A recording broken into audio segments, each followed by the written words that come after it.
Danes smo v goste povabili par, ki nam je lahko vzor, kako živeti kot otroci luči. Svoje ugledne službe sta pustila in sledila Božjemu klicu. Prepoznala sta Božjo voljo, da je družino potrebno postaviti na prvo mesto.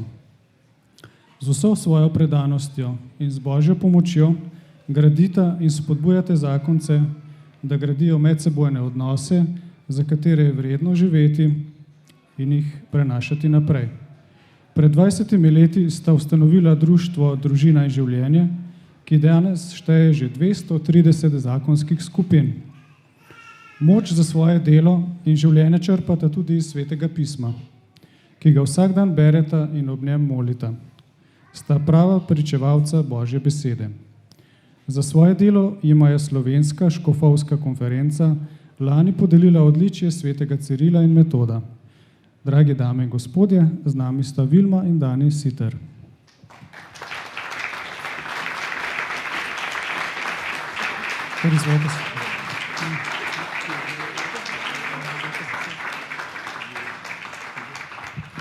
Kar izvolite se usesti, da začnemo najin pogovor.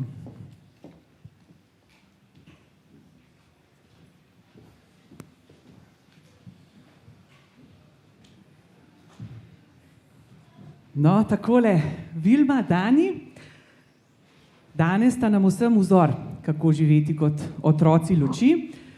Mene pa zanima, ali ta vajina notranja luč že od nekdaj sveti tako zelo močno, ali mogoče kdaj samo brlela, pa ker mogoče vaju ne poznajo vsi tako dobro, a bi mogoče vajni ali svoji življenjski zgodbi na kratko, kdo zna zdaj na kratko to povzeti?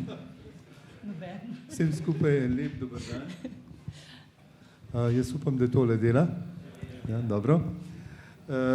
Sva Vilma in Dani Siter. Ja, jaz sem pač rojen kot nezakonski otrok in sem v mladosti, predvsem me je zaznamovala ta odsotnost očeta. In ta odsotnost očeta se pravzaprav vleče skozi celo moje življenje. Sicer pa me je mama tudi, bi se reklo, versko vzgajala.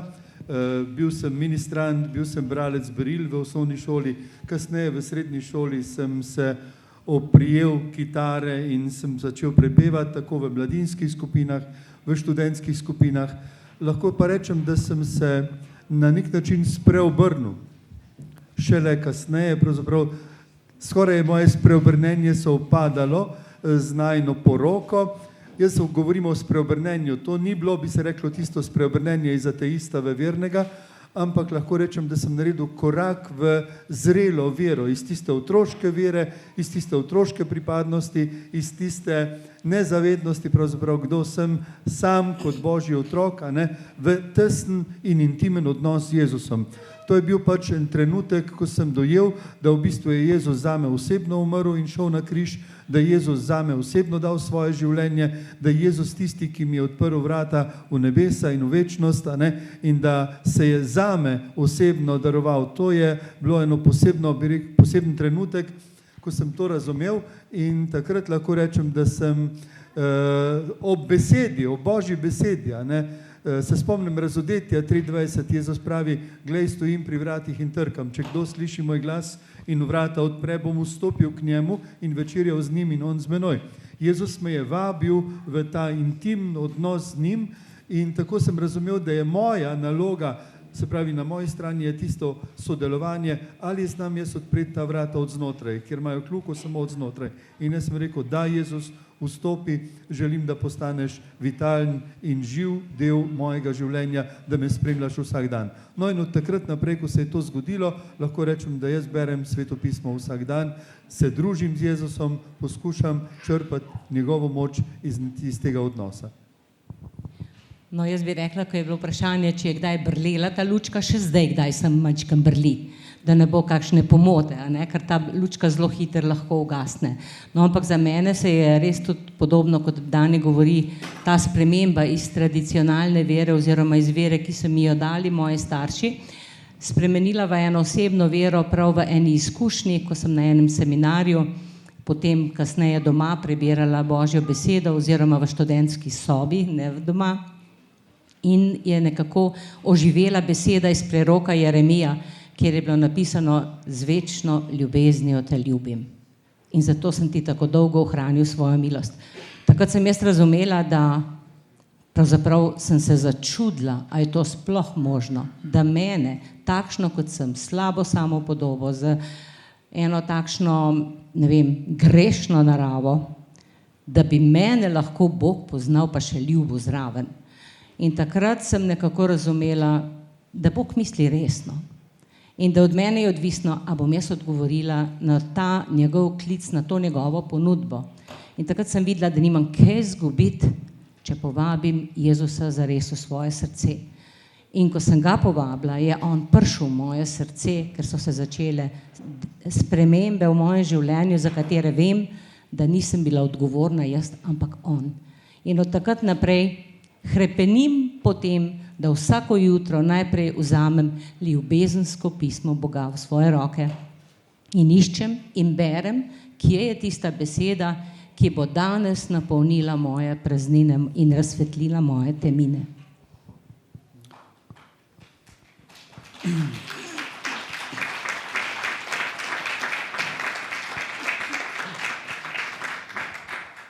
Pa se vam zdi, da bi, ali je sploh mogoče še potem, da bi ta vera izginila, tako da je strah, da bi prišlo do dogodka, kjer bi mogoče izgubila vero pa zaupanje? Jaz bi rekla tako, apostol Pavel piše, da naj s strahom in trepetom čuvamo svoje zveličanje v pismu Filipjanov, 2. poglavje. In jaz mislim, da je glede tega treba zelo resno vzeti ta naš delež, ker Božji delež je vedno tukaj, ampak mi smo pa tisti, ki lahko nas privede v situacijo, v kateri, ne vem, doživimo eno temo ali pa doživimo eno preizkušnjo, in če smo mi nekako vsak dan navajeni, da prihajamo pred Boga takšni, kakršni smo, potem je po moje veliko manj možnosti, da bi odpadli od vere, ker imamo nekaj, kar nas drži, ker pravijo, ne, da če imaš ti svoj red, bo potem red držal tebe. Če pa tega ni, če pa jaz berem Božjo besedo, sem takrat, ko meni paše, je pa zelo velika nevarnost, da lahko tudi odpadem od tega. Jaz bi še eno stvar rekel k temu, ne? Če sem žejen, vsekakor ne bom pil Save v Krškem. Pa naj bo še tako, da sem še tako žejen. Ne? Ampak Savo pa lahko pijem nekje. Savo lahko pijem pa pri Slapu Savici, se pravi pri izviru. Tako da v bistvu včasih razmišljam o tem, da smo mi naše krščanstvo skozi 2000-letno zgodovino tako zakomplicirali, ali pa ga pravzaprav ga zreducirali ali razredčili, da mislimo, da lahko sami kaj naredimo v svoji moči za naše zveličanje ali pa za naše, bi rekel, za to, da bomo bolj kristjani. Zato, da bom jaz bolj kristjan, jaz lahko naredim samo to, da v bistvu sodelujem z Božjo milostjo, z Bogom, ki mi daje moč. To jaz želim poudariti, zaradi tega se vračam k izvirom. Izvir je pa gotovo Božja beseda. Iz Božje besede pravzaprav lahko rastem. Tako kot električni aparati bolj delujejo, če so priključeni na elektriko, tako tudi mi bolje delujemo kot kristjani. Predvsem pa sploh delujemo, če smo priključeni na vir moči, na Svetega Duha. Jezus je rekel, svojim apostolom, predno je šel v nebo, je rekel, vi pa ostanite v mestu, dokler ne prejmete moč z višave. Tako je rekel Jezus svojim apostolom, se pravi, ne hodite prej med ljudi, ne hodite prej pričevati, ker ne boste mogli pričevati vi, ampak potem, ko pride na vas Sveti Duh, takrat boste moje priče, takrat boste pričevali, pa ne boste pričevali vi, ampak bo Sveti Duh pričeval v vas in po vas. In se mi zdi, da je to tisto, kar je pravzaprav za nas kristjane temeljnega pomena, da se zavedamo, da ne živimo iz lastnih moči našega krščanstva, ampak da Bogu dovolimo, da On živi svoje krščanstvo, svoje življenje v nas, ker krščansko življenje je nadnaravno življenje in edini, ki ga lahko v polnosti živi, je Jezus Kristus sam. Na nas je pa, da rečemo, da Gospod izvoli, dajem ti proste roke. No, ko vas poslušam, Dani, mi takoj pride na pamet naslednje vprašanje. Pravite, da vi zdaj pričujete, kako pa s tem pričevanjem in s prebiranjem Svetega pisma lahko potem pomagate tudi drugim. Vemo, da sta ustanovitelja gibanja Družina in življenje. Kako na tej poti torej pomagate tistim, ki včasih sami izgubljajo vero in upanje? Ja, jaz mislim, da jim pomagava na ta način, da priznava, da sva najprej midva nemočna, da sva midva slabotna, da sva midva grešna, da midva potrebujeva Boga, da midva nisva popolna. In marsikdaj potem po kakšnem seminarju ljudje rečejo, to nas je najbolj nagovorilo, da sta vidva povedala, da tudi vidva imata slabosti, da se tudi vidva kregata, da tudi vidva potrebujeta Božjo pomoč in Božjo moč v svojem življenju. In na ta način samo lahko ljudem, ki živijo to življenje sredi tega kaosa, sredi te zmede, v tem svetu mi vsi potrebujemo luč, potrebujemo Boga, potrebujemo Božjo moč, in to pa lahko dobimo preko Božje besede. Jaz se spomnim, ena od prvih vrstic, ki me je nagovorila v Svetem pismu, je bil Markov evangelij 4. poglavje, ker pravi Jezus, naj človek ne živi samo od kruha, ampak od vsake besede, ki pride iz Božjih ust. To je bilo meni takrat jasno, da človek je bitje, se pravi je telo, duša in duh. Za telo smo, jaz pač očitno dost ali preveč jem, za duha, za dušo pravzaprav, za dušo, kdaj kaj preberem, poslušam glasbo, gledam kakšne lepe, bi se reklo, stvaritve, naj bo to v naravi, naj bo to kakšne umetniške stvaritve, ampak za duha, duh je pa prav tako pomemben, ker če hočem jaz živeti in preživeti, potem moram jaz tako hraniti telo, dušo in duha. Zato je pa hrana Božja beseda. Se spomnim, ko mi je duhovnik nekoč rekel, pravi, po Božji besedi in po Evharistiji Gospod vstopa v naše življenje. In to mi je bilo všeč, ker Božja beseda je meni stalno, hvala Bogu, na dohvat ruke, bi se reklo, na voljo. Evharistija pa morda ne vsak dan, ali pa nimamo vsi priložnost biti vsak dan pri sveti maši. Božjo besedo pa imamo vsi priložnost vsak dan vzeti v roke. Nihče nima izgovora. Bog nam je dal 1440 minut na dan in nihče nima izgovora, da nima stotinke dneva, ki bi jo lahko Bogu vrnil. In to je 14,4 minute za Božjo besedo in za molitev. Jaz bi pa mogoče nekaj o vajnem odnosu do Svetega pisma oziroma načina prebiranja Svetega pisma. Dani, enkrat si rekel, da greš na kavo z Jezusom, medtem ko v zakonskih skupinah pa nam Vilma dostikrat pravi, da vsak dan gre k Jezusovim nogam in je pri njem zjutraj tam. Zdaj, tako mogoče malo na šaljiv način karikiram, ampak ja, če mogoče poveste, kako to dojemanje. V bistvu midva prakticirava tako, da zjutraj se objameva, popkultura, se pravi objem, pogled, globok poljub, potem, ko si zobe umijeva, jasno. Potem pa greva vsak v svoj kot, pravim jaz. Tako kot vsak svoj kujavnik, tako kot pravi, da naj gremo k očetu in naj zapremo svoje vrata in bomo z očetom na samem. Midva to nujno potrebujeva. Vem, da eni pari berejo skupaj in hvala Bogu, tudi midva kdaj bereva skupaj. Ampak tisto jutranjo rutino imava pa vsak svojo, da lahko vsak svoje srce preiskuje tam, jaz pravim, ob Jezusovih nogah, čeprav tudi jaz ob tem kavo pijem. Ker to mi je meni najlepši čas dneva in se mi zdi, da v bistvu me ta čas nekako vzpostavi, da sploh lahko zafunkcioniram. Ker zjutraj se sploh ženske zbujamo polne skrbi, polne enih takšnih čudnih občutkov, In če bi dala in poudarjala samo te svoje občutke, Bog ne daj, kaj bi jaz vse talala čez dan svoji družini. Tako pa, ko se usedem, si vzamem svetopismo in zvezek in svinčnik, da tisto svoje občutje napišem in tako ga nekako, jaz temu rečem, pripopam, da mi ne dela težav, čeprav še vedno lahko potem prihaja kasneje čez dan, ampak na ta način analiziram svoje srce, tisto, kar se v meni dogaja, in potem na tisto mojo situacijo preberem dnevno Božjo besedo ponavadi. In to je res ta čudež Božje besede, da prihaja točno tam, kjer ona ve, da jaz potrebujem. Ker za mene je prebirati oziroma že vzeti v roko Božjo besedo en takšen velik Božji dar. Ker beseda je Bog.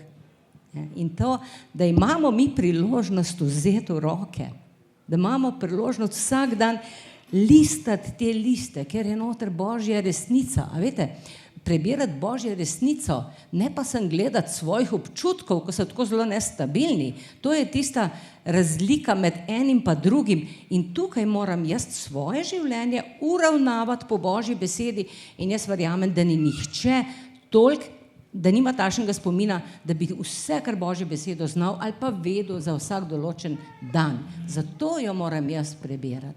In lahko bi prebirala vsak dan iste stavke, pa bi me vendarle nagovorilo drugače, ker sem jaz drugačna. In zato se mi zdi tako pomembno ustvarjati to rutino dneva, ki me nekako, jaz temu rekla, ali pa Dani bi še bolj rekel, da je sploh možno živeti z njo. Ker so bili dnevi, ko je včasih rekel, a tebi sploh kaj pomaga tisto, ko bereš? Ja, res, včasih je res gledal, kot da mi nič ne pomaga, ampak on še ve nekakšen bi pol šele bila. Ja, lej. Tako je. Joj, Vilma, zdaj me pa kar strah vprašati naslednje vprašanje, pa je tudi malo bolj iz pop kulture vzeto. Pravite, da odprete Sveto pismo, da si delate zaznamke in vse to. Kaj pa nova tehnologija? Zdaj obstaja tudi Sveto pismo v elektronski verziji, taki za na tablice, za na telefone, tole YouVersion. Kako pa s tem? No, je tudi jaz uporabljam, kadar je to potrebno. Ne? Sem tudi jaz gor na YouVersion, čeprav rajši pa vedno še berem hard copy. Tako da za mene je en fizičen kontakt. Tudi to, da pišem, je fizično. Ne? Pravijo, da so ljudje bolj duševno in duhovno zreli, če pišejo s pisano besedo, ne na tipkano, na tipkovnico. Tako da... Kaj pa, oprostite, gospoda, sam še eno podvprašanje, kaj pa sicer tehnologija? Dani, ste si blizu s tehnologijo? Seveda. Ja, seveda, Bogu hvala za tehnologijo. Jaz sem prepričan, da če bi bil Slomšek danes med nami, on bi uporabljal internet, še pa še. A ne? Če bi bil potem... In Slomšek. Ja, se je, ne? Pa Maksimilijan Kolbe, jaz mislim, da bi uporabljali te zadeve zelo, zelo močno za evangelizacijo, a ne? Ker Bog nam je dal te možnosti, a ne? Preko socialnih omrežij širiti sporočilo upanja, sporočilo veselja, a ne? Širiti bi se reklo to spoznanje, da v bistvu Bog je živ in da Bog spreminja. Božja beseda je živa beseda, ki je kakor dvorezen meč, piše v Hebrejcih, a ne, in prodre določitve duše in duha, do mozga, a ne, in do sklepov. Božja beseda ni človeška beseda. Jaz, če uporabljam človeško besedo, pač jaz tak nikoli ne morem nikogar spreobrniti, niti nikogar posebej bi se reklo nagovoriti, ne. Lahko ga nagovori Gospod in zato jaz v bistvu Božjo besedo tudi rad memoriziram, zaradi tega, da si zapomnim na nek način, kje je kaj zapisano. V Svetem pismu piše, a ne, da živimo sredi duhovnega bojnega polja, piše Pavel v Efežanih 6. poglavje, ne, in pravi, da Božja beseda je meč duha. Opiše rimskega vojaka, ki je imel čelado odrešenja in imel je, potem je ščit vere, imel je oklep odrešenja, če se ne motim, a ne, in potem čelado odrešenja, potem pas resnice in obuvalo pripravljenosti za oznanjevanje evangelija.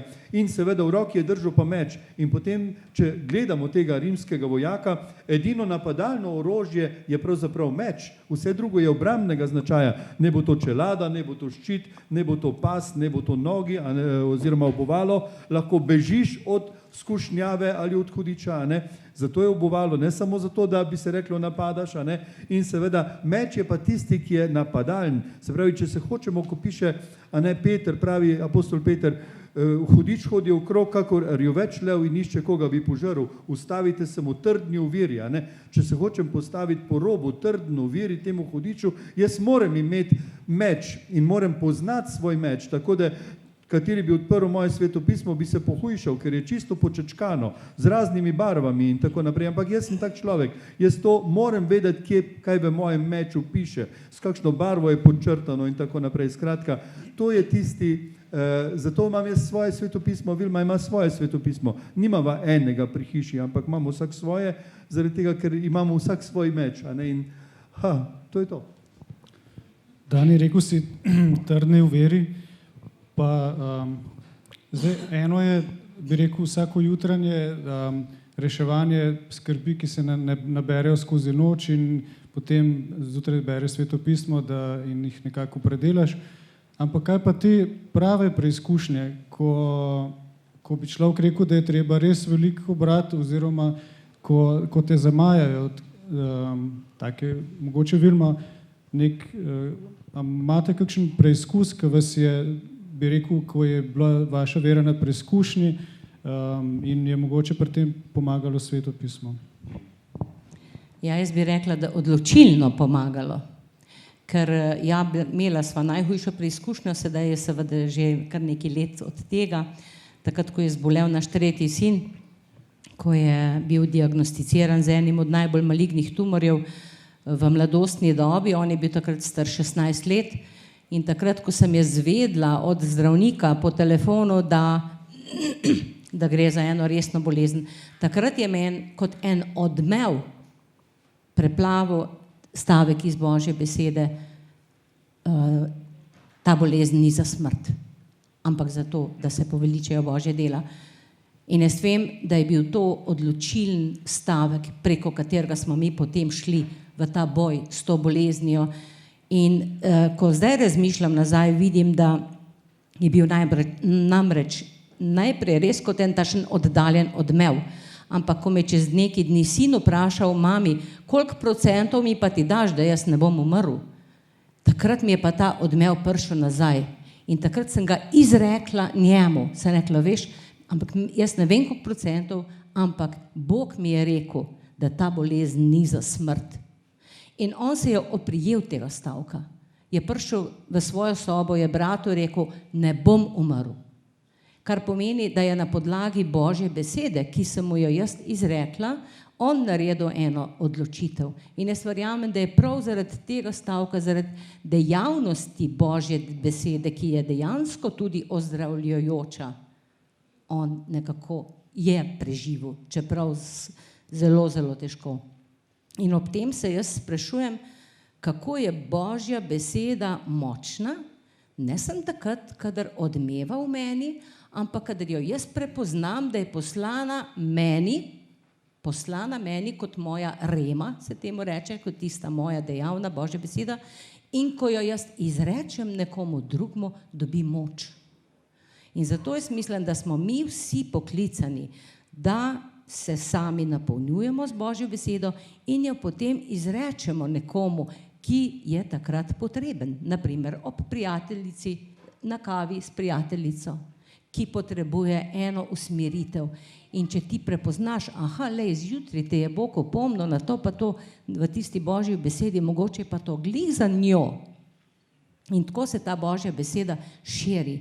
In kadar bomo mi vnašali te Božjo besedo in Božje misli v naše stike, v naši realnosti, v sedanjosti, tam, kjer živimo, bodo naši pogovori, ki lahko da so samo kot klepet, bodo postajali vedno bolj sveti pogovori.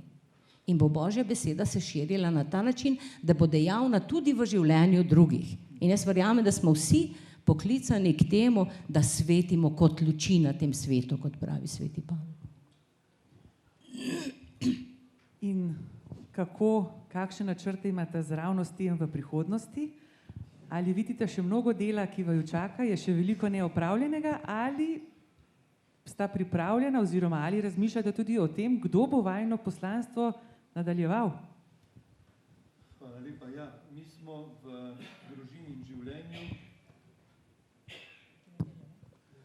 Družini in življenju zastavili zdaj zadnja leta predvsem program tako, da imamo sodelavce, ki prevzemajo posamezna področja, tako da midva sva pred leti začenjala določene programe, ampak sva jih zdaj že predala našim bi rekel, mlajšim generacijam, ki tukaj zelo zavzeto delajo. Z nama je najin sin Benjamin, ki je bil 8 let pri svetopisemski družbi, a ne, in se je, lahko rečem, tukaj kalil in dobro ste ga prekalili, hvala lepa.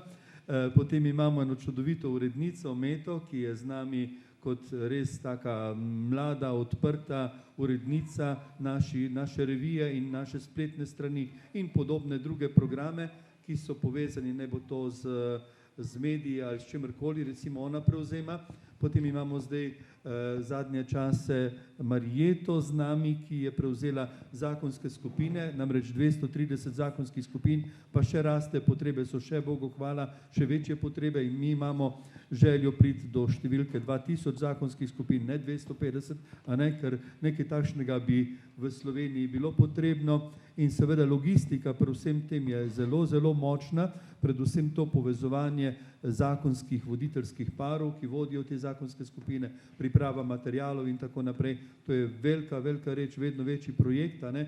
Potem imamo seminarje, ki so za zakonce mislim, da imamo 18 vikend seminarjev za zakonce na leto v Sloveniji, preko 800 parov se jih udeleži na te temeljne seminarje, prihaja tudi 100 in več in 110, 120 parov, tako da to je ena velika reč in mislim, da seveda tudi to področje počasi prepuščava drugim parom, a ne. Potem je z nami še naša Erika, ena naša nepogrešljiva računovodkinja, organizacijski tajnik, bi se lahko reklo, vso logistiko te, bi se reklo, administracije obvlada, a ne, in mislim, da celo preveč obremenjena, a ne. Predvsem pa veliko prostovoljcev in voditeljskih parov, ki pomagajo voditi zakonske skupine in tistih, ki so pripravljeni iti še miljo dlje, ki so potem regijski voditeljski pari, eden je tlele z nami in tako da, lejte, to se res širi, je pa vedno z nami zavest, brez mene ne morete ničesar storiti. In to je tako jasno nam vsem, ker se nam mingrede poruši, kdo zboli, tako da to je, ja, tako kot se je našemu sodelavcu, ki upamo, da bo kmalu še nazaj naš sodelavec Aleš Čerin, tako da veliko preizkušenj, veliko hudih stvari, pa ogromno božjih čudežev.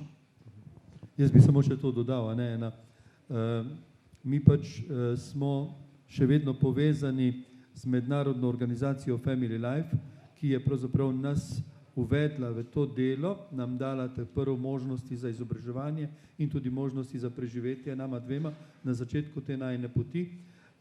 In ta organizacija pa nas je še posebej zaznamovala prav s tem, kar je Vilma malo prej rekla, a ne, z psalmom 127, prva vrstica, kjer pravi psalmist, a ne, če Gospod ne zida hiše, se zaman trudijo z njo njeni graditelji, če stražnik ne varuje, če Gospod ne varuje mesta, se zaman trudi stražnik. Se mi zdi, da je to, pač bi se reklo, neka rdeča nit ali pa en moto vsega našega dela, da vemo, da v bistvu to je Božje delo, da Gospod skrbi za svoje, da Gospod pravzaprav spreobrača po svoji besedi in po pričevanju in seveda, da smo mi k temu povabljeni samo kot njegovi sodelavci, ki rečemo na koncu, storili smo, kar smo bili dolžni storiti, ponižni služabniki smo. Ja, hvala za vajne odgovore. Z veseljem bi z vami še klepetala tukaj komot celo dopoldne, žal je pa naš čas malo omejen. Pa mogoče za konec v luči našega letošnjega gesla živite kot otroci luči. Bi pa mogoče s nekaj besedami, kakšno spodbudo bi dala nam vsem, pa mogoče še posebej mladim družinam, ki so danes na velikih preizkušnjah, kako živeti kot otroci luči, kako postopati. Ja, jaz bi rekla, da imamo eno veliko poslanstvo v tem svetu. Že samo to, da ste kot družine, ste ogledalo, po katerem se zgledujejo vsi drugi. Tudi tisti, ki je več nimajo, tudi tisti, ki so še bolj ranjeni v svojih družinah. In mi s tem, kar smo družine, smo nekako en odsev nebes na tem svetu. In ljudje tako želijo gledati ta božji odsev, pa če to priznajo ali pa ne. ker smo vendarle vsi ustvarjeni po Božji podobi. In to, da mi beremo Božjo besedo, da se trudimo živeti iz sakramentov, iz stikov z živim Bogom, to pomeni, da postajamo otroci luči in samo na ta način bomo v to temo, ki vlada na tem svetu, prinašali svetlobo. In mi moramo vedeti, da prav naše življenje je tisto, ki lahko nagovarja, ker večina ljudi okrog nas bere edino nas kot Sveto pismo. Se pravi, vsak od nas s svojim življenjem piše svojo Sveto pismo, drugi nas pa gledajo in to zelo pozorno. In zato ni vseeno, kako živimo svoje krščanstvo. Jaz bi k temu dodal samo še to. Pred parimi dnevi smo v besedi med nami, tisti, ki jo berete, smo brali o bratu Lovrencu od Ustajenja. To je bil karmeličanski laik, ki je živel v samostanu in služabnik je bil tam, kuhal je, pospravljal je in podobne reči je delal. Ampak on se je trudil, da je vsak trenutek vse delal v Jezusovi navzočnosti. Vsak trenutek vse delati v Jezusovi navzočnosti. Tudi mi pravzaprav poskušamo iti za tem idealom, najprej mi sami, potem seveda vabimo pa tudi druge, da smo vsak dan priključeni na Jezusa in da smo pretočni za njegove milosti, ki jih želi recimo deliti v tem svetu. Jaz bi sem še nekaj dodala, da ni važno, koliko smo stari. Važno je, da smo živi. In čisto vseeno je, kje smo, mi smo tisti, ki imamo danes vpliv na to družbo. In od vsakega od nas je odvisno, koliko bo te luči dajal naprej. In ta luč je potrebna zaradi naših otrok, zaradi naših vnukov, zaradi naših zanamcev, da bodo tudi oni še imeli vero, da bodo tudi oni še imeli na kaj se opreti in iz česar živeti, ker Božja beseda je beseda življenja. Ja, hvala lepa, Dani pa Vilma, da sta prinesla to besedo luči oziroma da ste nam malo osvetlila naše življenja. V imenu organizacijskega odbora pa Svetopisemske družbe bi se vam radi zahvalili z enim skromnim darilom.